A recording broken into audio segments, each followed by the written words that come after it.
पसंद आए तो लाइक शेयर एंड सब्सक्राइब। बुढ़िया की शादी। पुराने समय की बात है। एक छोटे से गांव में एक बुढ़िया रहती थी जिसका नाम सुशीला था। सुशीला के पति का कई साल पहले देहांत हो चुका था और उसका कोई संतान नहीं था।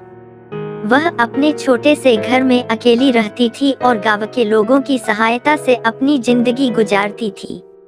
गांव के लोग उसकी सादगी और भोलापन के कारण उसे बहुत मानते थे, लेकिन कुछ लोग उसकी हालत पर हंसते और उसे तंग भी करते थे। सुशीला ने अपनी जिंदगी का अधिकांश समय अकेले ही गुजारा था। उसने कभी सोचा भी नहीं था कि वह दोबारा शादी करेगी, लेकिन एक दिन कुछ ऐसा हुआ जिसने उसकी पूरी जिंदगी बदल दी। गांव में एक बूढ़ा आदमी आया जिसका नाम रामदास था। रामदास भी अकेला था और उसने भी अपनी पत्नी को सालों पहले खो दिया था। वह गांव-गांव घूमकर छोटी मोटी चीजें बेचता था और अपना पेट भरता था। रामदास जब उस गांव में आया तो उसने सुशीला को देखा और उसकी हालत देखकर उसे बहुत दुख हुआ। उसने सोचा कि क्यों न सुशीला से बात की जाए और उसकी मदद की जाए। वह सुशीला के घर गया और उससे बातें करने लगा। धीरे धीरे दोनों में दोस्ती हो गई और वे एक दूसरे के दुख सुख बांटने लगे। गांव के लोग रामदास और सुशीला की इस दोस्ती को देखकर हैरान थे। कुछ लोगों ने इसका मजाक उड़ाया और कुछ ने इसे एक अच्छा कदम माना। एक दिन रामदास ने सुशीला से कहा, सुशीला, हम दोनों ही अकेले हैं, क्यों न हम अपनी जिंदगी के बाकी के साल एक साथ बिताएं? क्या तुम मुझसे शादी करोगी? सुशीला को यह सुनकर बहुत आश्चर्य हुआ। उसने कभी सोचा भी नहीं था कि उसकी उम्र में कोई उससे शादी का प्रस्ताव देगा। उसने रामदास से कहा, रामदास, हमारी उम्र तो अब शादी की नहीं रही, लोग क्या कहेंगे? रामदास ने मुस्कुराते हुए कहा, लोग हमेशा कुछ न कुछ कहते रहेंगे, हमें अपने बारे में सोचना चाहिए। अगर हम एक दूसरे का साथ दे सकते हैं और खुश रह सकते हैं तो इसमें बुराई क्या है? सुशीला को रामदास की बातों में सच्चाई और ईमानदारी नजर आई। उसने थोड़ी देर सोचा और फिर हामी भर दी। रामदास और सुशीला की शादी की खबर पूरे गांव में फैल गई।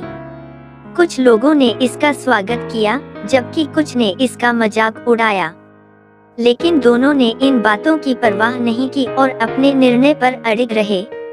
शादी का दिन आया। गांव के मंदिर में एक साधारण समारोह का आयोजन किया गया।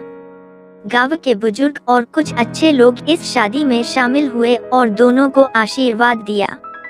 रामदास और सुशीला ने एक दूसरे का हाथ थामकर नई जिंदगी की शुरुआत की। वे एक दूसरे का सहारा बने और अपनी बाकी की जिंदगी खुशहाल बिताने का वादा किया। शादी के बाद रामदास और सुशीला ने एक दूसरे का साथ पाकर अपने जीवन में नई ऊर्जा और खुशी पाई। उन्होंने अपने छोटे से घर को प्यार और अपनापन से भर दिया। वे मिलकर खेतों में काम करते, साथ में खाना बनाते और एक दूसरे का ख्याल रखते। उनकी जोड़ी को देखकर गांव के लोग भी प्रभावित हुए और उन्हें आदर देने लगे। सुशीला और रामदास की शादी ने गांव के लोगों को यह सिखाया कि उम्र केवल एक संख्या है और सच्चा प्यार और साथी का महत्व किसी भी उम्र में महसूस किया जा सकता है। उन्होंने साबित कर दिया कि जीवन में खुश रहने के लिए हमें समाज की बातों की परवाह किए बिना अपने दिल की सुननी चाहिए। इस तरह सुशीला और रामदास ने अपने जीवन के बाकी दिन खुशियों और प्यार से बिताए। उनकी कहानी ने गांव के लोगों के दिलों में एक गहरी छाप छोड़ी और उन्हें यह सीख दी कि प्यार और साथी का महत्व कभी नहीं घटता, चाहे उम्र कितनी भी हो। बुढ़िया की इस शादी की कहानी आज भी गांव में एक प्रेरणा स्रोत बनी हुई है और लोगों को यह सिखाती है कि जीवन में सच्ची खुशी और संतुष्टि पाने के लिए हमें अपने दिल की सुननी चाहिए और अपने सच्चे साथी का सम्मान करना चाहिए।